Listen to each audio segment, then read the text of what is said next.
السلام عليكم ورحمة الله وبركاته. حصة مهمة جدا في الكسور، ودي طبعا في سنة رابعة وفي سنة خمسة مع بعض كده. هنتكلم النهاردة عن حاجة اسمها تحليل الكسور. المقصود بتحليل الكسور ده تقسيم الواحد الصحيح أو الكسر الاعتيادي إلى أجزاء أصغر، يعني أجزاء أصغر من الكسر أو أصغر من الواحد بصورة منفصلة، يعني كل حاجة لوحدها زي ما أنت شايف كده. طيب، أبسط مثال عشان نوضح كلمة تحليل الكسور دي بالظبط زي ما يكون معاك فلوس مجمدة وأنت عايز تفكها. معانا 20 جنيه مثلا، ممكن نفك ال 20 جنيه ديت بأكتر من طريقة. ممكن واحد يفك ال 20 جنيه ديت عشرتين، 10 زائد 10، أو ممكن يفكها 10 زائد خمستين، أو ممكن يفكها أربع خمسات، أو ممكن يفكها جنيهات كاملة كده كده كلها من أولها لإيه لآخرها. يعني احنا عايزين نقول اللي احنا ممكن نفك بأكتر من صورة، ولكن في الآخر كل القيم دي بتبقى متساوية في الإيه؟ في النتيجة. معانا كسر اسمه خمس أسداس، عايزين نحلله، يعني عايزين نفكه إلى كسرين، وممكن ثلاث كسور، وممكن خمس كسور، وممكن إيه؟ أربع كسور، بالطريقة الإيه؟ اللي تعجبك. فاحنا هنا اخترنا اللي احنا نقول الخمس اسداس دول عباره عن ثلاث اسداس زائد سدسين. هو ده بقى المقصود بالتحليل. يبقى التحليل انت بتفك الكسر الاساسي اللي معاك ده الى كسور اقل منه في القيمه باكتر من ايه؟ من شكل. عندنا كسر تاني اسمه ثلاث اخماس. الثلاث اخماس دول برضو بنفس الطريقه ممكن نفكها خمس زائد خمسين. لاحظ معايا ان المقامات ثابته ما بتتغيرش. المقام ده اساس، دايما حفظ نفسك كده ان مقام الكسر هو اساس الكسر. فالاساسات بتبقى ثابته ما بتتغيرش، اللي بيتغير بقى البسوط اللي فوق. يبقى انت هنا حولت الخمسه دول الى مساله جمع زي بتاعه الحضانه كده، 3 زائد ايه؟ 2. طبعا 3 زائد 2 5 والاساس ثابت.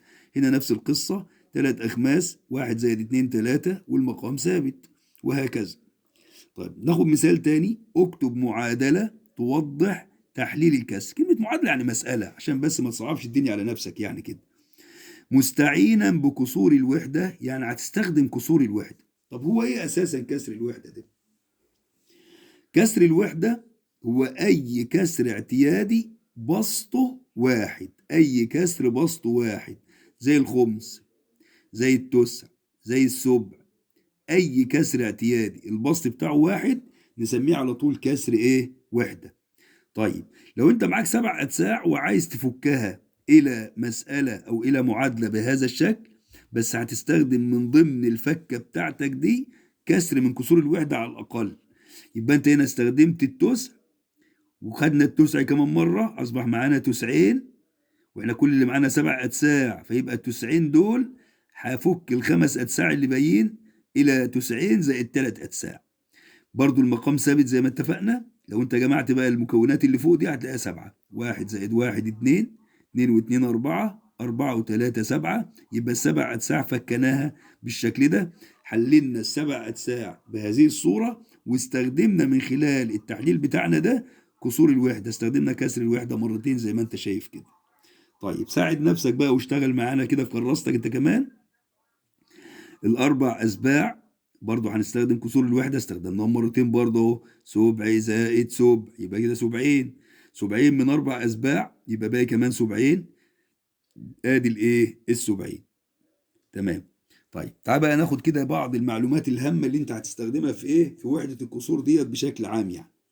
عندنا حاجة اسمها كسور حقيقية، وحاجة اسمها صور كسرية، وحاجة اسمها كسور غير حقيقية. الكسر الحقيقي ده بيكون ليه أمارة. إيه الأمارة بتاعته؟ البسط أصغر من المقام، زي مجموعة الكسور اللي مكتوبة قدامك دي. البسط طبعا بيبقى هو العدد اللي فوق واللي تحت المقام. لاحظ كل مرة هتلاقي البسط أصغر من المقام. دول تلات أخماس، دول سبعين، دول سبع أعشار. ولازم تتعود إنك تقرأ الكسور بشكل كويس. يبقى تلات أخماس بسطه كام؟ تلاتة. مقامه كام؟ خمسة. مين الأكبر؟ المقام، يبقى البسط أصغر من المقام دايما. السبعين دول بسطه اتنين ومقامه سبعة، برضو الاتنين أصغر من السبعة. السبع أعشار البسط أصغر، البسط سبعة والمقام عشرة. عشان كده بنقول دايما الكسور الحقيقية البسط بتاعها بيكون أصغر من المقام. طيب حاجة مهمة كمان إن أي كسر حقيقي بتكون قيمته أقل من الواحد الصحيح. ليه أقل من الواحد الصحيح؟ هيبان من خلال الصور الكسرية الموجودة دي. لأن الواحد الصحيح المفروض البسط والمقام بيساووا بعض. هنا 5 أخماس بواحد، 8 أتمان بواحد، 10 أعشار بواحد. يبقى الصورة الكسرية بيكون البسط بيساوي المقام، وفي الحالة دي بتبقى قيمة الصورة ديت الصورة الكسرية اللي هي عاملة نفسها كسر وهي في الأساس مش كسر، يعني قيمتها واحد صحيح. عشان كده لما حد يسألك يقول لك مثلا الواحد فيه كام خمس، على طول أقول له 5 أخماس. الواحد فيه كام تلت، 3 أتلات. كام توم، 8 أتمان، وهكذا. ولما تيجي تقارن بين أي صور كسرية بالشكل ده القيمة بتاعتهم واحدة. يعني لو واحد قال لك العشر أعشار أكبر ولا الخمس أخماس، أكيد طبعا دي واحد ودي واحد، يبقى الاتنين بيساووا بعض، وهكذا. يبقى إذا الصورة الكسرية بيكون بسطها ومقامها قد بعض وقيمتها واحد. الكسر الحقيقي بسطه أصغر من مقامه، قيمته أقل من الواحد. طيب عندنا بقى كسر غير حقيقي. الكسر الغير حقيقي ده الأمارة بتاعته بسطه أكبر من مقامه. العكس بقى، هتلاقي البسط اللي هو العدد اللي فوق أصغر من اللي تحت. 5 أتلات، 8 أسباع، البسط أكبر. طالما البسط أكبر يبقى القيمة أكبر من الواحد. ليه؟ لأن احنا قلنا الواحد البسط والمقام زي بعض.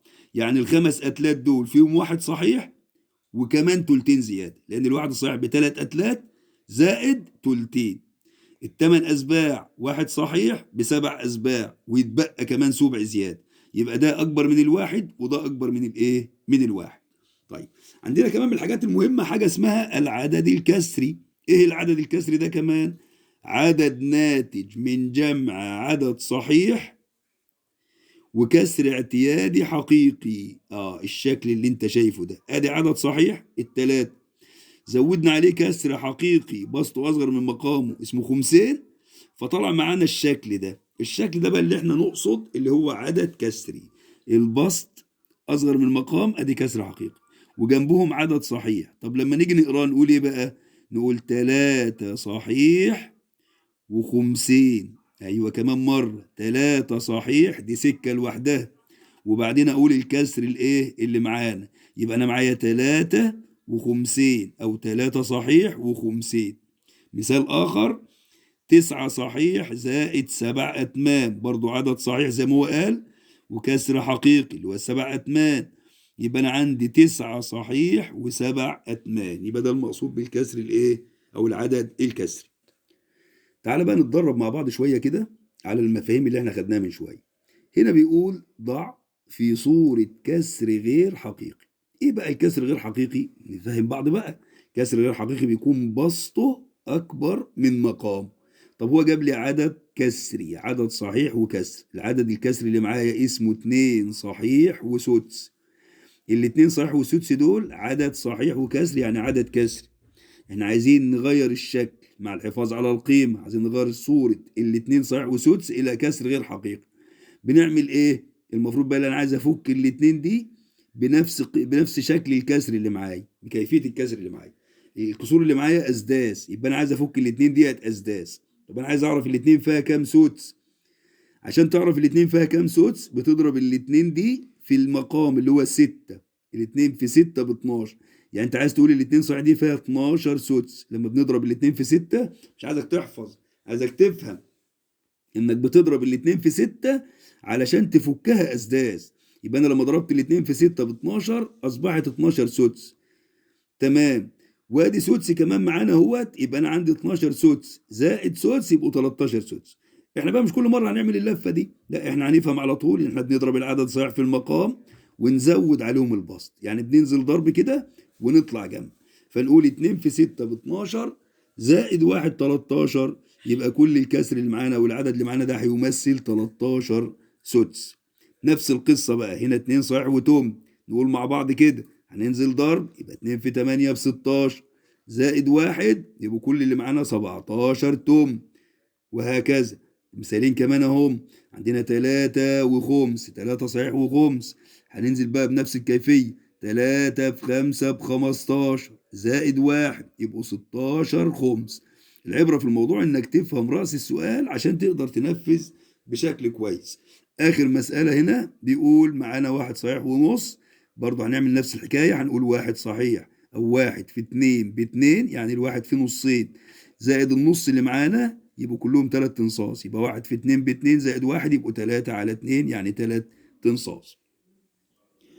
المثال التاني هنا بقى العكس تماما، جايب لنا كسور غير حقيقية وطلب مننا اللي احنا نخليها أعداد كسرية مكافئة، أعداد كسرية مساوية للقيمة دي. طيب هنا بقى بنعمل ايه؟ بنتعامل مع كل كسر غير حقيقي على انه مسألة قسمة. وطبعا عشان تشتغل اسم كويس لازم تبقى عارف جدول الضرب بشكل كويس، وفاكر كمان درس المضاعفات اللي انت اخدته في الترم الاول. ال 13 على التلاتة، ال 13 ليس مضاعف للعدد 3، فبننزل عشان نقابل اقرب مضاعف للتلاتة. طبعا اقرب مضاعف للتلاتة 12، فهنقول ال 12 على التلاتة فيها الاربعة، يعني ال 12 تلت باربعة صحيح، ويتبقى معانا تلت زيادة، اتبقى معانا واحد من ال 13 اللي هي كانت قاعدة في البسط، عشان كده الباقي بيستنى في البسط، يبقى 13 على التلاتة مش في الجدول، هتبقى 12 على التلاتة فيها الأربعة، والواحد اللي أنت سبته في البسط يستنى في مكانه، والمقام أساس ما بيتغيرش زي ما اتفقنا.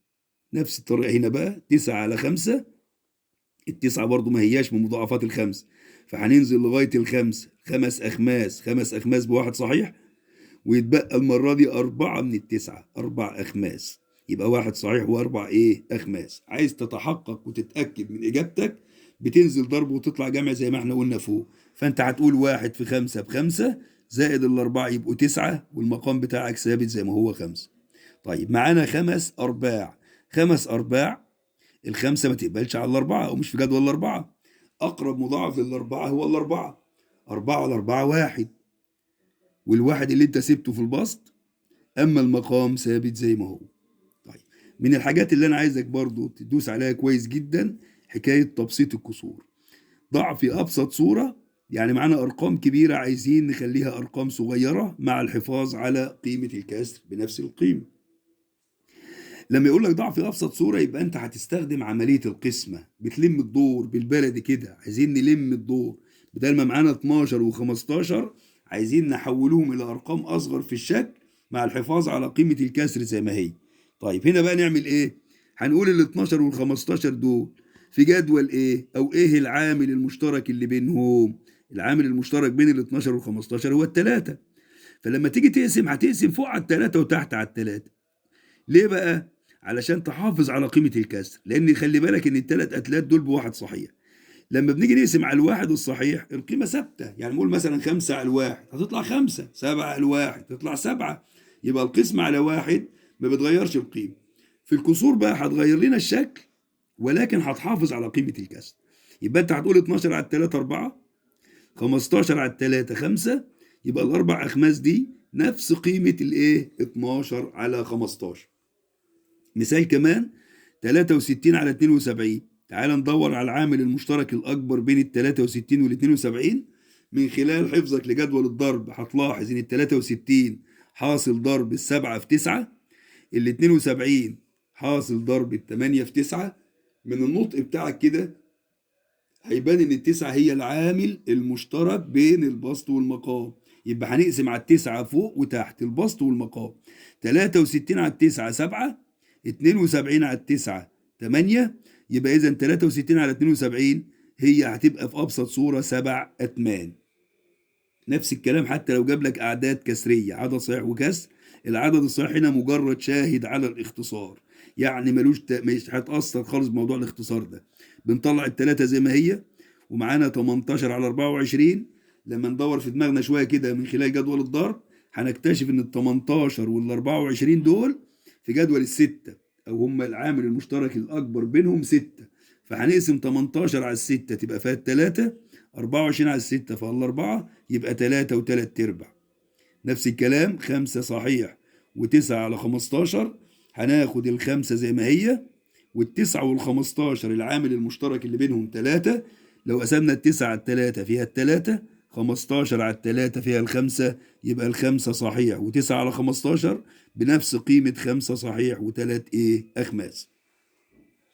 مثال آخر مطلوب مننا ان احنا نكمل الناقص، الكسر غير الحقيقي الذي يمثله النموذج المرسوم قدامك ده، عشان تستنتج المقام بتاع النموذج ده بتعد عدد الأجزاء اللي انقسم إليها الواحد الصحيح. طبعا ده واحد وده واحد تاني. الواحد الصحيح انقسم هنا إلى كام جزء؟ إلى 4 أجزاء متساوية، يبقى المقام بتاعك 4.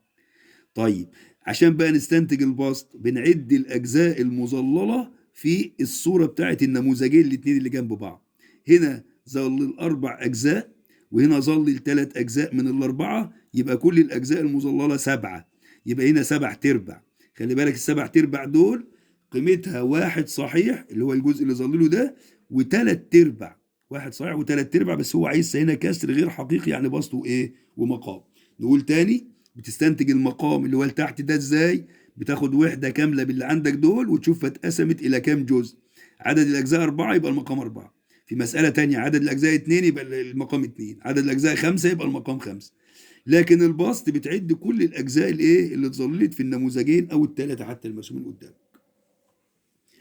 عدد كسور الوحدة التي تكون الكسر الاعتيادي 3/4 كام جزء؟ 3. ليه؟ كسر الوحدة زي ما احنا قلنا من شوية هو أي كسر بسط واحد. طيب يبقى أنت عايز تفك ال3/4 دول لكل ربع لوحده. هنكتب ال3/4 دول ربع زائد ربع زائد ربع، يبقى أنا كتبت الربع كم مرة؟ 3. هو ده المقصود بالسؤال. يبقى عدد كسور الوحدة كم مرة؟ كتبناهم 3 اللي هم عدد الرقم أو الرقم اللي موجود في البسط اللي معاك. طيب هنا جاب لك كسر غير حقيقي اسمه 8/5 أو 8 أخماس، وقال لك بيساوي 1 وكام على 5. طبعا ال8 أخماس كسر غير حقيقي، عايز أطلع العدد الصحيح اللي جواه، فببدأ أوصل لأقرب مضاعف للخمسة اللي هو ال5. 5 أخماس بواحد، وسيبنا من ال8 أخماس دول 3 أخماس. أدي ال3 أخماس أهو. ممكن أنت تقول ببساطة 8/5 مش في جدول الضرب، هننزل لغاية 5/5 فالواحد، والتلاتة اللي أنا سبتهم في البسط يستنوا في مكانهم، والمقام بتاعك أساس ثابت زي ما هو. آخر مثال معانا في الحلقة دي الكسر الحقيقي. كسر الحقيقي ركز في الكلام، يكون فيه البسط أيوة أصغر من المقام، لأن الكسر الحقيقي الأمارة بتاعته زي ما احنا قلنا من شوية بسطه أصغر من إيه؟ من مقامه. أرجو من ربنا سبحانه وتعالى كده أن أنا أكون قدرت أساعدكم في المذاكرة بتاعتكم شوية.